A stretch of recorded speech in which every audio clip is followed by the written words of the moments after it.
Hello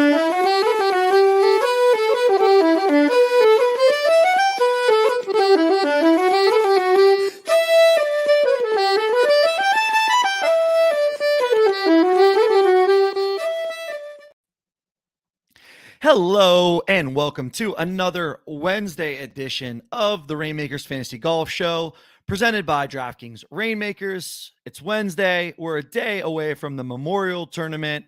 We're in the absolute heat and midst of the 2023 PGA Tour schedule. It's another designated event, $20 million on the line, the best of the best players in the field. The US Open is 2 weeks away. This is about as good of a warm-up test as we're going to see.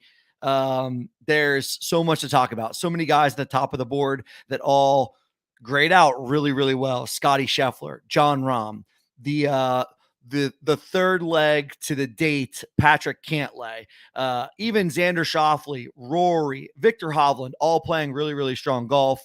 Going to be hard to decide between these top guys and captains spots this week. I think it's a really, really interesting week for contests. Lots to talk through. Going to go through my thoughts. Already had the question of Scotty versus Rahm. Who do I captain? I have a thought. I also wrote it up in an article that I'll share on our site. So we'll just walk right through it. If you got questions, we'd love to hear from you guys in the chat. I really appreciate all the thoughts, the feedback. I think this show is made by the listener questions, going through the info, trying to make the right decision. And yeah, we've done pretty well so far. Bunch of sweats. Looking forward to getting back near the top of the leaderboard this week. It's another deluxe week. So the top of the top from a prizing standpoint for DraftKings Reignmakers, $350K available for prizing across the 5 tiers. Our focus usually has kind of come down into 2 tiers, into the rare tier and into the elite tier. Core, as we all know, tons of lineups in core need basically the stone cold nuts to hit in core just because of so many entries. So I do think it's a very interesting thing to discuss. Should you roster the top 5 guys on the odds board, Scheffler, Rahm, Cantlay, Schauffele, McIlroy, or do you need to get different? That's a conversation we've had on this show. So excited to see what you guys are up to and what we're thinking about. Prices are down. There's definitely some marketplace activity. TJ and I highlighted this on the Monday show that it's probably about as good a time as ever to get into Reignmakers, I think, ahead of the US Open. If you're on the fence about getting in, now is definitely the time. Prices are low enough where you can field a pretty solid roster and you can get some strong utility out of let's call it $1,000 budget.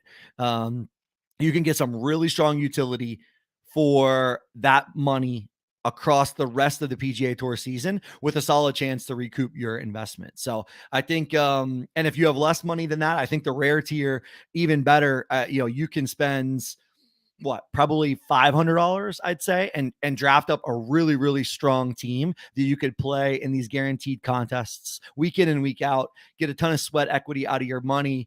I think that's an interesting angle, but I do think we probably see prices sort of stagnate at some point to where it might not make sense to get in, say after the US Open, we don't see prices come down much further than they currently are. And maybe prices will, I'm not sure exactly what the market will do, but I'm just trying to think about, how much prices will come down versus people just holding on to, assets like the top 5 golfers in the world and just letting the utility for these tournaments play out and seeing where their luck falls on a week in and week out basis. It's fun and interesting to think about those kind of things as well. All right, let's jump into the screen share. I've got some interesting lineup decisions to make for this week. As always on the Wednesday show, I share our tools, our site, otmnft.com. Head over to our site. You can jump right into the Reignmakers section. We've got everything from the likes of packs that are out there available on secondary, what the expected value is, what players are left in those packs, into what I think is, my holy grail for how I start every single week is the player's view. Just gives you odds for the entire tournament, and the low ask across each one of the tiers. This is where, I try to say, if I really need to make a buying decision, this is what I'm trying to leverage. Looking at pricing, seeing where there's some disparities. And, I'll jump into one right away, kind of near the top of the board, that I wrote up actually in the article this week that is live now, that you can read, where I write an article that essentially highlights one guy at the top of the board, one guy in the middle of the board, and one guy sort of a long shot that I like this week. Jason Day, to me, kind of stood out. $48, $10 discount off Tyrrell Hatton, off Colin Morikawa, a $30 discount off Victor Hovland. I like Jason Day a good bit this week. Home game for him. Muirfield Village is a course that he's a member at, is comfortable here. And I think his short game is back. And it's something that when Jason's short game is working, he's definitely one of the best in the world at playing in and around the greens. Muirfield Village, a course that was lengthened 2 years ago, is going to focus and feature approach play, but the greens are quite small and pretty undulated, to where if you miss, you're going to have, chips, small shots off the green. And I think that's where Jason Day has shown this season, especially in more recent, that he is back in terms of his short game play. So I like his putting. I like his short game. And yeah, I like his rare price. Just stood out to me as someone that, as a discount with plus 2,500 odds to win the tournament, could certainly win. And don't see him being worse than Tyrrell Hatton, Colin Morikawa, even go down Justin Thomas, Sungjae Im. You're getting discounts on Jason Day this week. So I like Jason Day a good bit. I don't have any really. I think I have one core. Let's see, who do I got here? You can click in. You can see, actually, this green check mark shows you if you own this golfer at all in your portfolio. Then you can click in, see exactly what you own. Yeah, I just have a Jason Day starter core. So I played him up in a rare contest. We'll get into the lineup builder and all of that here very shortly. But yeah, I like Jason Day this week. My other two write-ups were Patrick Cantlay. I wrote up the obligatory sentence that if you own Scotty Scheffler, if you own Jon Rahm, you're plugging them in, you're captaining them. As you can see, I own no Jon Rahm, so my decision this week is pretty easy. Scheffler all over the board. And then I've got some Cantlay. But yeah, Rahm and Scheffler are pristine here. The Monday show, TJ's favorite golfer in the world is Jon Rahm. And when he has his pulse on Jon Rahm, I sort of say, look out. He picked Jon Rahm to win the golf tournament. I think the one thing that I'll say in my Scotty versus Rahm decision this week of who would you captain if you own both, shout out Stogie, I'm looking at you. I'd probably go Rahm this week. Scotty just doesn't have his putter. And I think it's just really hard to kind of, does he just wake up and find his putter one day? Sure. I think that's definitely possible. But the fact that his putter is not there and he's losing, more than one or two or even three shots, lost 4 shots with the putter to the field last week, I just think it's hard for you to wake up and find this comfortable putting stroke where everything goes in. And yeah, it happens, but I think we've seen enough to know that Scotty's struggling with the putter. So I like Rahm for that reason. And the other thing is, if Rahm gets any sort of mental edge, if he gets any sort of, tick, he just seems like, and this is all eye test, and this is all sort of what it feels like watching Jon Rahm as a fantasy, fan. If he gets anything that's sort of extra motivation, I think Rahm really can come to life. And in 2021, I wrote this up. He was the COVID year. Rahm had a 6-shot lead after Saturday, heading into the final round, ended up testing positive for COVID, had to withdraw. Think he certainly probably would have had a 95% chance to go on and win the golf tournament with a 6-shot lead with 1 round to play. I think there's still some angst there and some, what would have been, that would have been his second win at Memorial. He already won it once before, would have defended his title. So I think Rahm certainly can use that as a little bit of fuel, a little bit added fuel to the fire to say, what, I want to win this tournament again, and goes out and wins this week. So I'd opt for Rahm this week in captain spot, if that's the decision you're trying to make, is Scotty versus John Rahm. I'd look at John Rahm there. And then, yeah, Cantlay, the thing about Cantlay that everyone loves and everyone's talking about is course history. Let's see, what did I wrote it up in the article here. Let's see.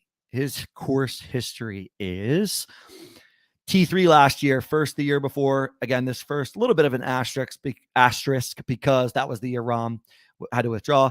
T32, T7, first, fourth. I mean, it's just impossible to find somebody who likes a golf course and who fits a golf course better than Patrick Cantlay.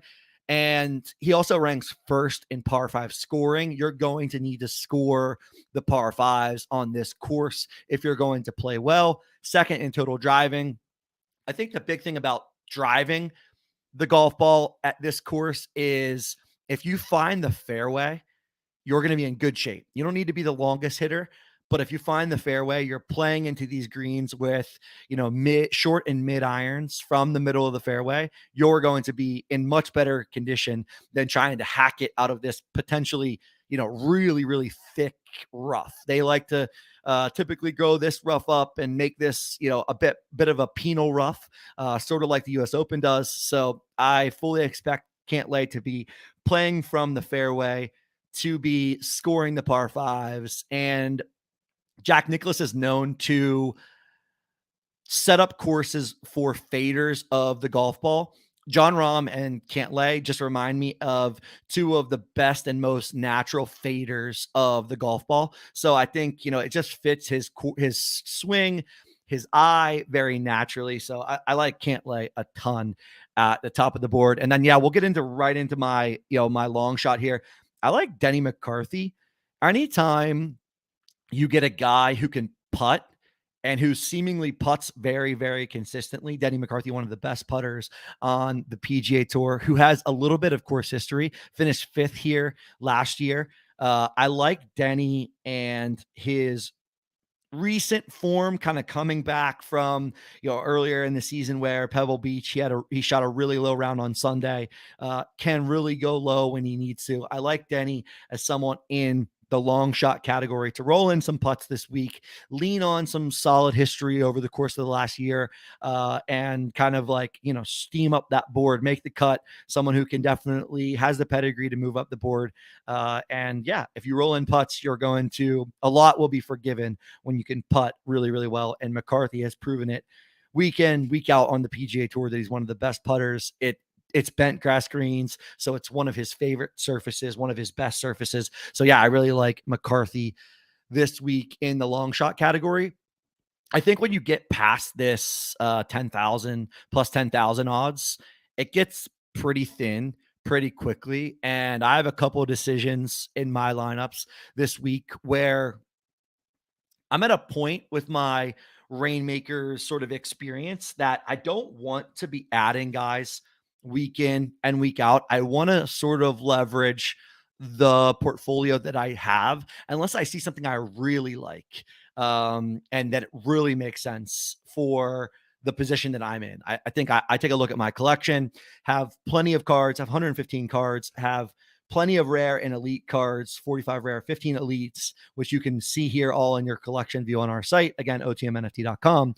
And I just think that sometimes you need to embrace the variance of golf, that your lineup can be good enough with these four guys or these five guys. And even if you have one very kind of long shot type piece, you don't always need to be adding to your portfolio. So that's kind of how I'm going to be thinking about Reignmakers. Honestly, the rest of the way, going to kind of take the portfolio as is. If we see, an opportunity to make a sale here or there, I'm going to try to do so, but I'm going to try to really play the cards that I have in a way that makes sense. And as we've talked about on this show many times, has the most upside that I can get out of the lineups that I really want to focus on. I think Reignmakers is a game where you're going to be up against the lineups like John Rahm, Patrick Cantlay, and Scotty Scheffler. Even in the elite tier, you're going to have people with those three guys. So you're going to need to embrace some variance unless you're really going to just stone cold buy every single golfer that you need at the top, which honestly could be a solid strategy at times. But for me, my bankroll, my position, the portfolio that I have, I'm looking to make those decisions, embrace a little bit of variance, and get lucky. I mean, it happened to me this past week. Had Tony Finau miss the cut when 2, 3, 4, 5 guys anywhere in the top 15 of the odds board miss the cut. In Reignmakers, what happens is you're going to have a lot of 4 or 5 golfers, lineups with 4 or 5 golfers make the cut, obviously, because the guys at the top of the odds board are going to be the most owned. But what also happens is you're going to have a lot of 4 or 5 lineups that have no captain. And when you have no captain for the weekend, you're pretty much drawing dead to win these tournaments, to get first prize. You absolutely need 5 of 5 or 4 of 5, but with a captain to win these tournaments. So when these guys at the top miss, not only are we getting a bigger 4 of 5 percentage, we're getting a bigger 4 or 5 percentage with less captains. And I think that's an interesting part of Reignmakers. So your John Rahm or Scheffler captain lineups look much better as soon as Cantlay, and let's go back to players view. As soon as Cantlay, Xander, Hovland, Hatton, Justin Thomas miss the cut. If something like that happens, those kind of lineups are just going to run up the board in a very, very quick way, given that those other good golfers are not playing the weekend. So I think it's an interesting angle, and I think it's where Reignmakers sort of diverges and changes from a fantasy golf game than traditional DFS. Traditional DFS, it really is all about the cut line and it's about your worst golfer's score. Reignmakers is sort of the same, but it's about the guys that you don't roster and who might miss the cut, but then also what's the captain percentage of those guys? And are you seeing more lineups without captains as we head into the weekend? So I think it's just an angle that I really wasn't awake to until this past weekend when I had a solid lineup with my captain missing, ended up doing fine and cashing, but I had no chance to get to the top of the board without a captain at the top. So I think it's an interesting part of Reignmakers, and that's the variance that I'm talking about. That's the embracing a little bit of the chaos there that could happen in any golf tournament, on a week in and week out basis.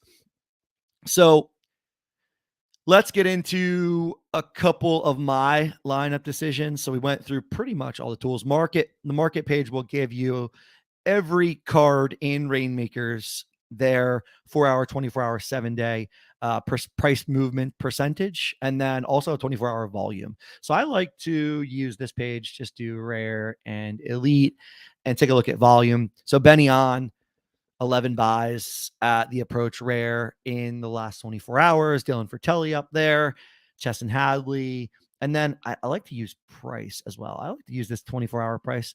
So yeah, you can kind of see only one buy for Austin Cook.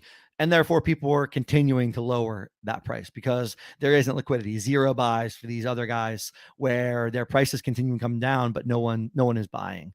And this listed number is continuing to likely go up. So let's see 24-hour price movement up. Nick Watney. Okay, so this is a spot actually where it's interesting. Like, should I be looking to sell Nick Watney right now? I think this is interesting. So I can't remember. Let's take a look at where I have Nick Watney in my lineup. And then I think this is where, Nick Watney for sale for $15. This is where it's like, if he's not in one of my top lineups, I'm fine to list Nick Watney for sale. If he sells, fantastic. I got him up at 150% and I got $15, back in terms of investment. And I don't think I'm going to miss Nick Watney going forward. If I do need to add him, I'm certain his price is going to come down in a way that might make sense. And so I think, is he, I don't know exactly what group Watney is in, but I imagine that he's up because Genesis Rares, there is the portfolio gated contest where if you own 10 group 2 or group 3 golfers, you get into the portfolio the gated contest, which, let's see, as of now has only 86 lineups in this contest. And this contest pays 2,000 to the top 3 finishers plus 2 tickets to the travelers. I think those tickets are basically valued at DK values them at like $2,000 each. You get 2 tickets. You also can just elect to get $500 extra DraftKings cash. So you can get $2,500 DraftKings cash. And if you look at the rare guaranteed contest, where are we at here? Yeah, the rare guaranteed, it's 5K to first. And what is it to second? 2,500 to second. So it's basically 3. This contest is paying out 3 second place finishes in comparison to the guaranteed contest. And there's 2.8K lineups in this contest and only 86 lineups in this contest. So I assume that's why Watney's price is up some, because there's been 5 buys. He's a group 3 or group 4 golfer, and people are getting into that gated contest. Maybe someone had 9, Genesis rares, and they needed a 10th, and that's who they end up adding. So that's just my guess as to why he's up so much. Let's see who else is up a good bit. Svensson, Berger, people buying for future contests, but also buying Genesis rare. Okay, pretty interesting. So that's how I like to use a market page. Basically, every individual asset, if you own it, and what the price movement is and what the 24-hour volume is. So interesting to look at things through the market lens. All right, let's get into the lineup builder. Definitely my favorite tool that we have. Come in here, see every card you own, build your teams. One thing to note that I note every single week, we've built the lineup builder so it does not have the rarity. It does not have the rarity requirements built in. You could build any lineup you want here. You could put, 6 cores or 5 cores, or 4 cores in an elite, 4 cores in a rare. And you could say, hey, put this in the rare contest. But it's not going to work when you go down here and you try to export your CSV and upload it to DraftKings. So just make sure when you're building your teams, you're considering the rarity requirements and the individual requirements for each tier of contest that you're putting them into. But yeah, essentially you build your team, you use this drop down, select the contest that you want this lineup to be entered into. And then once you've built all of your lineups, come down here, click this export button. That will give you a CSV. Then click enter lineups on DraftKings. We'll take you to the bulk uploader, and then you just simply pop the CSV file in there. And if it's going to be successful, it's successful in literally like 1 to 2 seconds. So if something's spinning or you're getting an issue, it definitely means there might be something wrong or off with your lineups. So usually spits an error, let you know. But yeah, that has been such a clutch addition to Reignmakers and how you manage your portfolio. Used to take me, and I guess I might be kind of slow, but used to take me a solid 30 to 45 minutes to just put 15 lineups into DraftKings. Now it takes literally less than 2 minutes when you use the export tool. And this gives you a nice view to visualize, all your lineups together. Let's say you want to make some changes. Let's say, my one decision at my top lineup this week was, do I ignore the winner's hangover, Emiliano Grillo, for any of Adam Svensson, Brian Harman, Adam Schenk, JT Poston this week? And I have some other elites as well. Where's my other elite lineup? Joseph Bramlett, Lee Hodges, Dylan Fratelli. I wasn't changing Hideki or Adam Scott. I like both of these guys. Top of the odds board. Feel really comfortable with Scott and his game. I was questioning Scott captain versus Hideki. I just think if Hideki catches fire, his upside is way higher than Adam Scott. So I'm kind of betting on Hideki's upside here, but wasn't changing those two. But my last, and I certainly wasn't not playing Scheffler and Cantlay in this contest. Got 2 rares, and those are my 2 rares here. So my last decision was Grillo, Svensson, Harman, Schenk, JT Poston. I got a soft spot for Emiliano. I keep calling him Grillo. I guess that's like 4 years of high school Spanish coming out. The double L makes a Y sound, but I guess you said Grillo. Emiliano Grillo. I've got a little bit of a soft spot for the guy, and I've seemingly always done well when I roster him. So I'm opting for Grillo and putting him in that lineup. But if I wanted to change, you simply take Svensson out, click on Svensson here. This green line will show you exactly what lineup spot you're on. So you click up here, put Svensson in, click down here, put Grillo in here, and then run your CSV, and you'll get the lineup deltas that will change there for you. So I think it's just way easier to build functionalities, quicker, speedier, and just nicer to see your teams all together at once. So yeah, my decision was Grillo over, and I actually narrowed this down. I really like Adam Svensson this week. His approach game is solid. He's, I think, made four or five of his last 6 cuts. I think this is the kind of course where he could kind of turn it on. I feel like it's kind of a difficult course, but not that hard off the tee. If he finds fairways, he will succeed. So I like Svensson a good bit here, even over Harmon, given the odds differences. Shank coming off a great performance, but JT Poston, who's been a little bit cold. So I like Svensson a good bit here. So that was my 1v1 decision for me. Grillo over Svensson. We'll see how it works out. I'm sure on Sunday, Svensson will be running up the board, and this lineup will be somewhat dead. But hey, that is golf in a nutshell. If Svensson runs up the board, I've got him in my captain spot, so we'll get 1.5x points for that. I did enter the gated contest this week as well. So I had 22 rare, group 2 and group 3 rares. I think the lineup I put together still has enough upside to win because I had a Scotty Scheffler core. So I'm playing this lineup here: Siwoo Kim, Corey Connors, Tom Kim, Matt Fitzpatrick, Scotty Scheffler. I'm already a big Siwoo guy. It's a Siwoo fan account if you've been following us for a while. I like Siwoo. I don't love Fitzpatrick, and a lot of people kind of off Fitzpatrick right now. I like him enough, but I like Siwoo more in terms of captain spot. I think Siwoo is probably a much lower floor than Fitzpatrick. And you don't really talk floor ceiling, but I think if Siwoo hits his ceiling, it's higher than someone like Fitzpatrick potentially at a course that he likes and at a course that seemingly sets up well for him. So I like Siwoo this week. Going with Siwoo, think it's probably a little bit different. Maybe a lot of people just jam Fitzpatrick into captain. Maybe nobody captains Siwoo in this gated contest with only,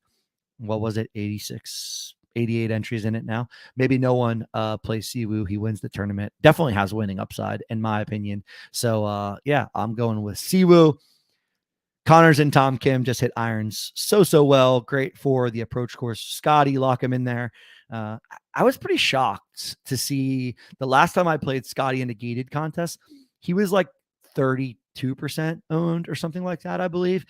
And honestly, I think he should be 50, 60, 70% owned. So that means to me, people just don't have Scotty and they have enough to enter the gated contest and they're building without Scotty. And maybe they build with Rom or something like that. But I was happy to see Scotty at 30% ownership in one of these gated contests because I'll happily take anywhere lower than 50% ownership on Scheffler and still be comfortable with him in my lineup. Just way, way, way too high of a floor and way, way too high of a ceiling if he does put it all together. Of course, there will be Scotty captains in this contest. He will be 8, 10, 12, 15% owned in the captain spot. And I'm just betting Siwoo beats Scotty. And that's the bet that I'm making. And that my lineup gets 5 of 5. And there's other ways to get there without Scotty. So we'll see if that pans out. But of course, if Scotty goes on and wins, or if Rom goes on and wins, there's going to be a ton of lineups at the top of the board. There's just so many people that will have them as their captains. So that's the interesting thing for this week in terms of my teams. And then, last point is you'll see I played Scotty up here. I played Xander Core up in this secondary lineup for rares.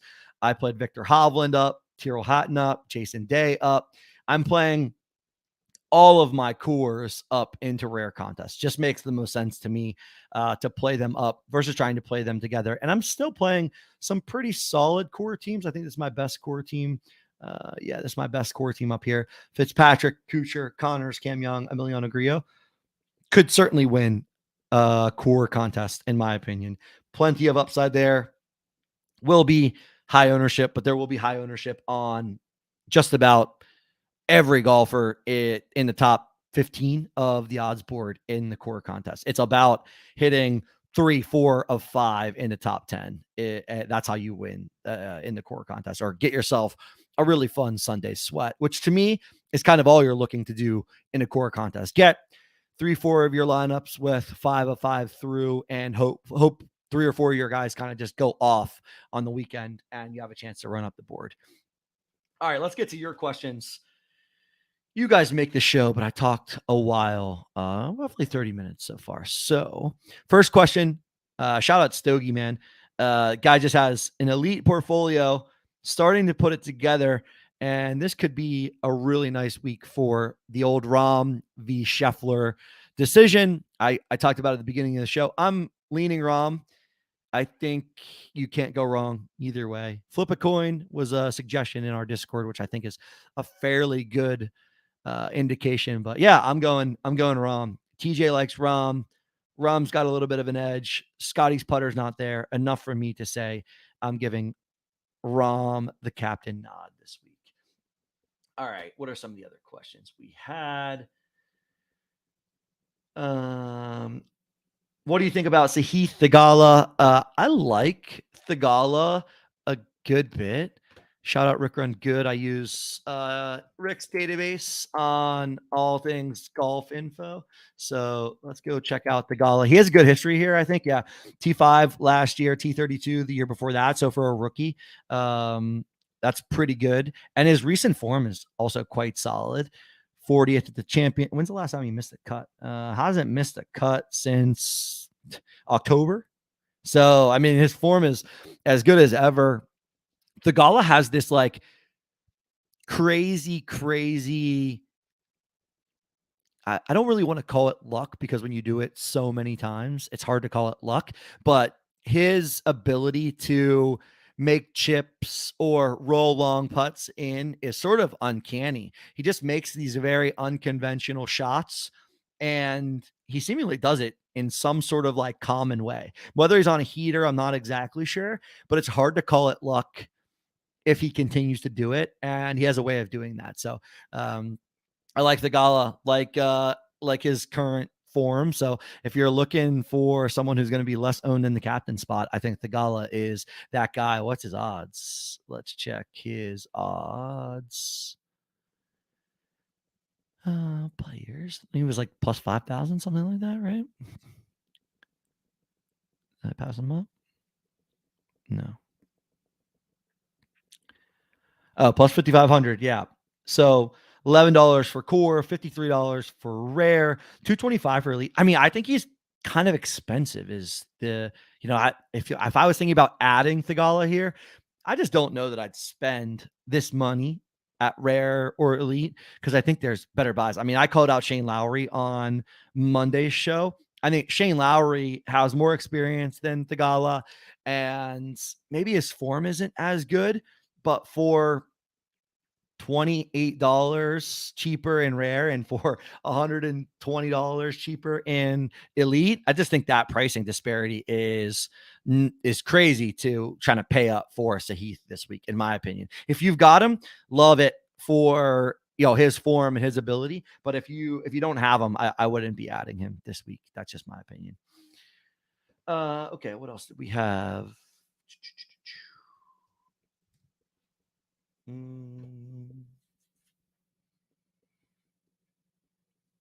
Shout out a couple guys making some legendary sales and then jamming some of that sales profit right back into elites. Horschel has been a topic of decision, or a topic of conversation since early this week. Billy Horschel, let's shout out his pricing first. He's got to be pretty low odds. I know I could use the filters, but then I don't get the perspective of who's around Billy Horschel. Let's see. Okay, here he is.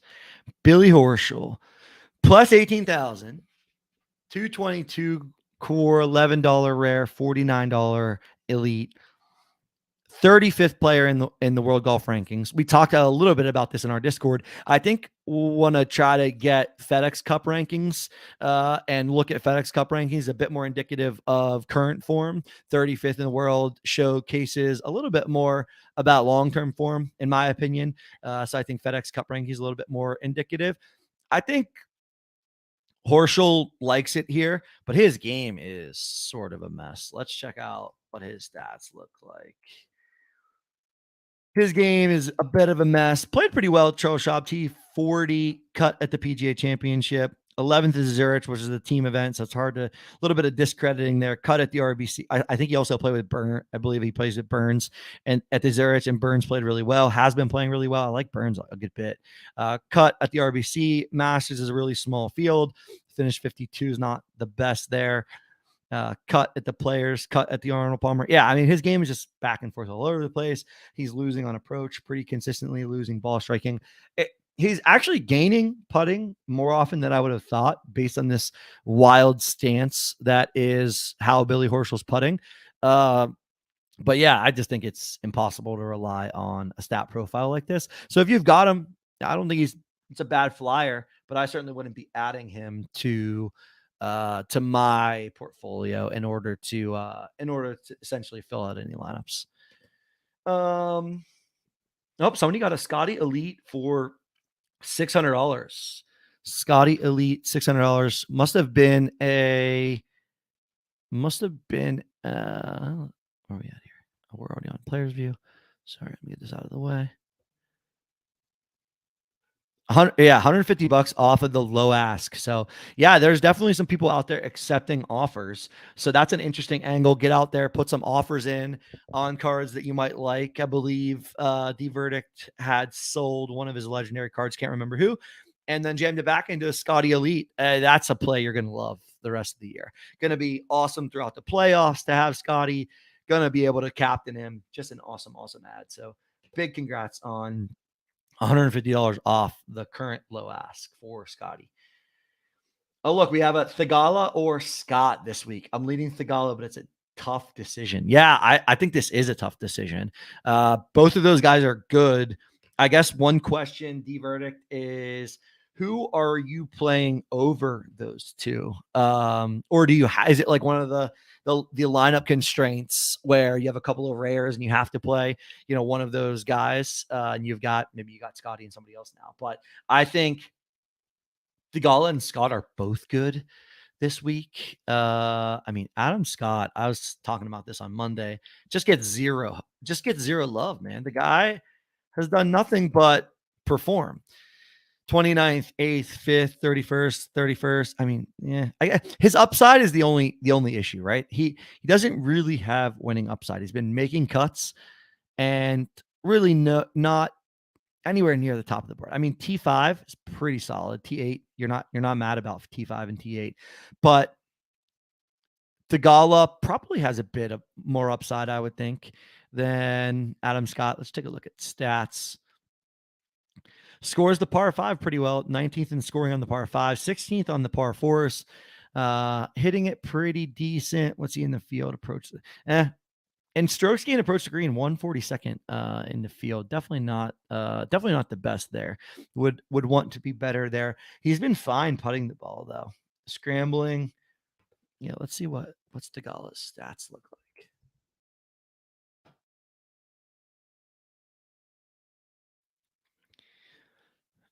Okay, scoring the par 4 is good. Not as good as scoring the par 5s. Roughly the same strokes gained approach. Club head speed. Putting. Yeah, they're pretty similar. Yeah, it's probably an upside decision. I think it's like, can Sahith Thigala win? And this is where maybe you just lean on odds. Like what's 55? Yeah, so Adam Scott plus 5,000 and Sahith Thigala plus 5,500. There's a little bit of an element too here of, I mean, Sahith isn't a rookie, but he hasn't played a ton of golf. He's in his sophomore year, and Still looking for his first win. This is a big event. Maybe he'll have a little bit more pressure on him. So I don't know. There's a lot of factors to consider here. Um, if I had to pick one, I'm going Adam Scott, I think, over Tagala. Tagala with a little bit more upside. Adam Scott a little safer. And I kind of just like Adam Scott a little bit more here. Maybe I'm biased. Maybe it's because I'm playing Adam Scott and I want to believe that Adam Scott will be better than Heath. But yeah, I'll go Adam Scott there. Keegan Bradley. Oh, somebody's chiming in saying Glenn Coco saying Keegan over both of those guys. Oh, I don't know that I agree with that. Where's Keegan? Plus 7,000. The odds wouldn't agree. Pricing definitely agrees here. I mean, right below the Gala. Keegan definitely with some pedigree. Let's take a look at Keegan's stats. I believe Keegan's struggling a little bit right now. And I think he was struggling with the iron play. Where's he out here? Yeah, approach. Lost 4, lost. So he lost on approach and 3 of his last 4, but he's also making cuts. He hasn't missed a cut since the Players, Genesis. What's his course history looking like?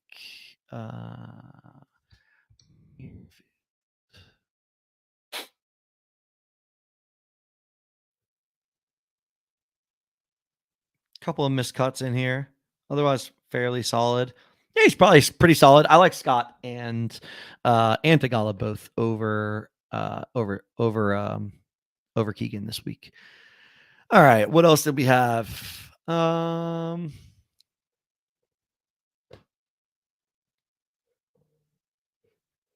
you know what I wanted to look at?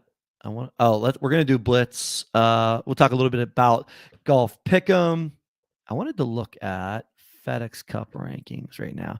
So if you come over to the PGA Tour, FedEx Cup rankings, I think this is how I'm starting to also make some buying decisions. Is what is people's positions in the FedEx Cup rankings? So I believe, yeah, here we go. We can see this in this view. So top 70 get into the St. Jude Championship. The St. Jude Championship is the first playoff event. After that event, then the top 50. So if you're one of the guys ranked 70th through 50th, you're going to need to finish in the top 10, 15, 20 to then bump up into the top 50 after that singular event. And then the top 50 will play the BMW. And then the top 30 will play the Tour Championship. Well, if you take a look, so that means this is going to be, and I'll look this up.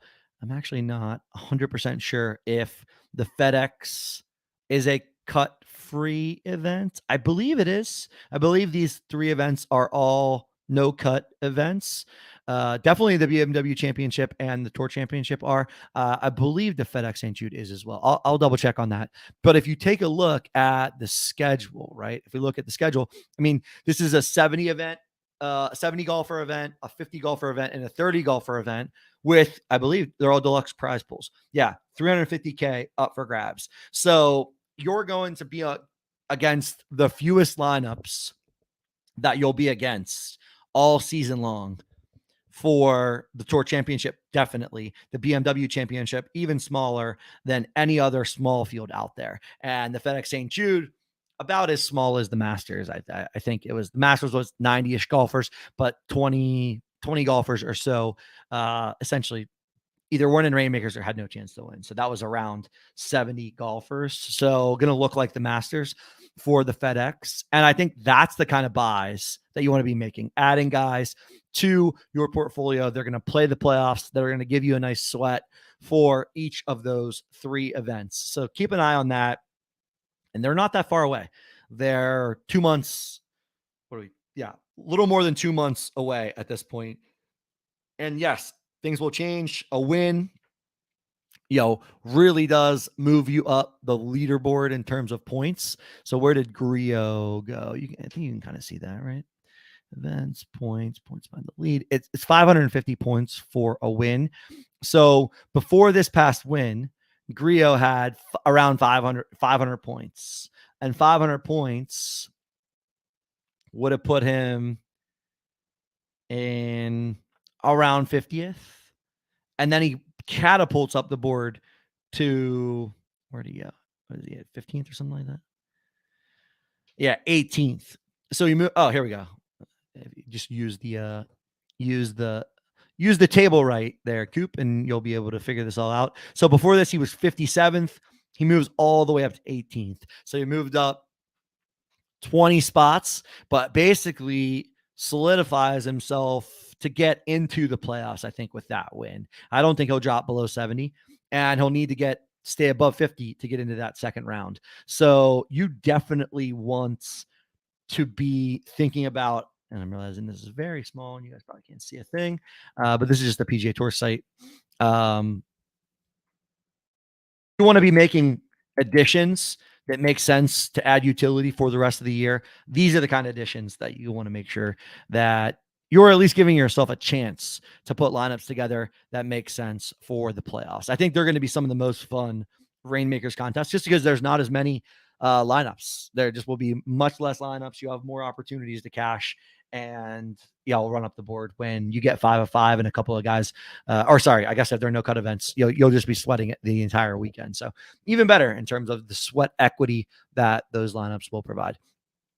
Josh Allen says, what site are you using to look at those stats? So two sites. I use this is just the PGA Tours site, so pgatour.com. And then, yeah, I love Rick Run Good's stuff. So shout out Rick Run Good. I use his site for all the data. Really, really nice site for golf data, golf stats. He prioritizes DFS. Just a lot of his like cheat sheet type stuff is based on, DraftKings DFS. But I think there's tons of statistical information here that you can get a nice view of your golfers. It is a paid site, so yeah. But I really like Rick and how he has his site. I know TJ uses Fantasy National, which I know Pat Mayo uses, and other guys in and around the industry that do content use. I think Fantasy National is solid. I just preferred the way Rick had his site set up. I like that Rick does content. He does awesome content, does a show about betting each week and a show about fantasy each week. So really like the stuff that he puts out and enjoy the content. So yeah, give him a follow. Check out his site. I really like it a lot. All right. Stogie says, I did the math earlier there, if I remember correctly. We still have approximately 60% of the prize pools to come. Yeah, I think that's right. I mean, you can kind of just see in the schedule, I believe it, 1, 2, 3, 4, 5, 6, 7, 8, 9, 10, 11, 12, 13 down and plenty more to go. Again, with a lot of these deluxe prize pools ahead of us. US Open Deluxe, Travelers Deluxe, the whole playoffs Deluxe, the Open Deluxe. And the other element here is the fall season. The fall season is when you're going to get a lot of utility out of the guys that are kind of grinding on the tour. You're not going to see Scotty and Rahm play any of these events together. I wouldn't think you might get the occasional Scotty here or there, the occasional Rahm, the Tony Finau's, here or there, but you're going to see a lot worse fields. But there's still money up for grabs and utility to be had out of these moments. Out of these cards. And yeah, I like the fact that they added these. So we got plenty of utility through the Hero World Challenge, which is end of November to come. So plenty of prizes up for grabs.